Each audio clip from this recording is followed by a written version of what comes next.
So today I want to talk about the pros and cons of buying and building RC cheap, and also why I have a headless Barbie. Here's the thing, it is often so tempting to go with the cheaper but strangely just as good looking option when it comes to shopping around for either buying your first RC car or your 100th RC car, or if you're building one as well. The cheaper stuff often looks just as appealing, and sometimes it is. But as a general rule of thumb, it can often end up backfiring and you end up spending more. Because I've done it many times because I'm a cheapskate, but we all are. Often companies charge way more than they have to. I mean, take the Mars bar for example. A Mars bar? And by that you mean? They cost a fortune now. So why exactly am I banging on about the price of chocolate and toys? Well, today we're taking out a couple of my favourite RC cars, the Traxxas UDR, which now, just the car alone, costs £900. It's horrifying. I apologise. So the begging question is, can I do it for a lot cheaper?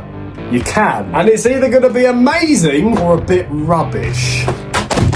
So today we're going to take both of these machines out and see which one's better. And all round just general fun and usability and bashability and all of the abilities. So I've come out with the UDR first because I think it's sort of the supposed better car. But later on we're going to take out the cheaper car. I'm going to show you what that's made of.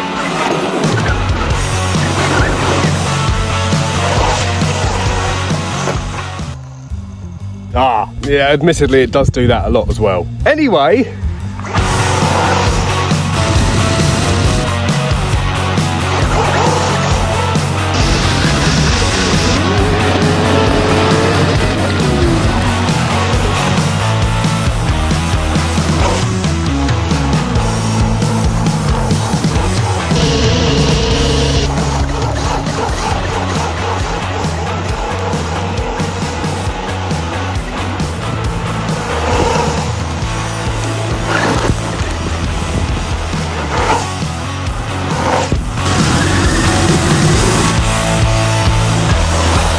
let's go up here.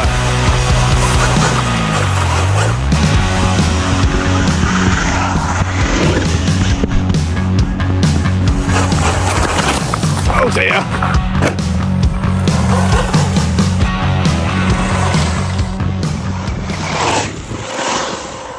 I'll try and find somewhere else. This is a bit... Ooh, that means we get to go down though.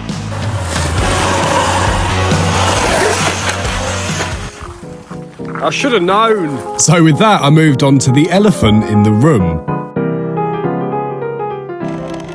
What a fool. Oh, that's the headless Barbie, by the way. That's why. I like her. So with that sorted, we're going to move on to the next car. So this one is my team associated, originally DR10, which I've converted and custom made into a little sand dune buggy, very similar to the UDR. And in total, it cost me round about £250 to build. The whole thing, which for a brushless, fast dune buggy is amazing, really, especially when you compare it to this, which cost a lot. Ooh, a lot. The question is it good? Anyway, moving on. Next up, we're going to take the DR10 down to the beach. Now, the full video of all this footage is on the channel. I'm going to link it in the description so you can get a bit more of an idea of it and just learn a bit more about the car. Now, the interesting thing about this, that it really shows us that although it's not as big, as fast and expensive as the UDR, it can be sometimes better. And I genuinely mean this, and it's going to come through later on when I explain it.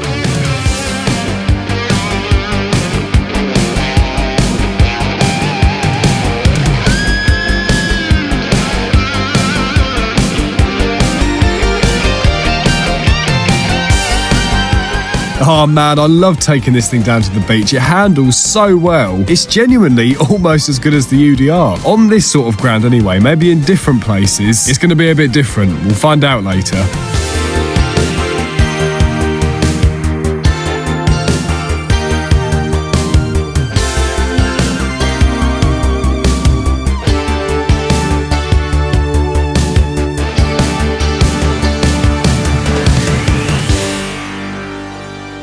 Man, absolutely love this thing. Anyway, we're going to head back to the field with the UDR. I'm going to explain why I actually think that in some ways this car's better. In some ways, not all. And then we'll come back here, I'll tie it all up, and then we can go off and do something else. Aha! And now this is where I go into the reasons why I love and hate this RC car. There's no way you could ever do this with the Team Associated. I mean, if you did, it'd be rubbish. This thing's got the 4-wheel drive, it's got size on its side, it is just handling this sort of ground so much better. But there is an element of that's just the style of car, not necessarily price. So in some ways, this isn't the fairest comparison, but at the same time, there's other things that this car can do, but not as well. Like go around corners, I dare say. No, the main one for me is when you take this thing down to the beach, which you're always going to want to do because that's what it's built for. There is a horrible after process. I've made a couple of videos about it and I'll put a link to them in the description. But the truth is, when you take a big car like this that's so well detailed and realistic, it's one hell of an after process if you take it in sand and salt and water. So in some ways, taking a cheaper, smaller, more simple car is more enjoyable. There's less to take apart, there's less to clean, there's less to go wrong, and if something does go wrong, it's generally cheaper to fix. So there's definitely a place for this bigger car. I absolutely love it, but is it truly better all round? The truth? No, not exactly, because just like the Mars bar, it follows with a very horrible process. Admittedly, very different processes. The UDR, a wash. The Mars bar, diabetes. Sorry, let me get my point across, because I actually think this is really important and I spent too long talking. I hear and see a lot of people, especially younger people, wanting more out of RC, the bigger car, the faster car, the better car. When in reality, a lot of these products are rubbish. And when I say rubbish, I mean their reputation is often rubbish. Often the product is great, but not in every single way that you're seeing on YouTube, on Facebook, on TikTok, all these different things. So many people really desperate for something like an X-Max, which I had and hated. But loads of other people have them and love them, but they're not always going to be the perfect, amazing thing that you see a certain group of people love. It might be crap. Kind of a really good thing that we can all come together with our different cars that are all going to tailor to us perfectly. Because there's so many now, we're very lucky. My generation's very lucky. There's just so much to choose from. But in reality, you don't need that £1,000, £2,000 car that a few people have said is amazing. But in truth, it's just going to give you hell. My X-Max, it fell to pieces. The UDR falls to pieces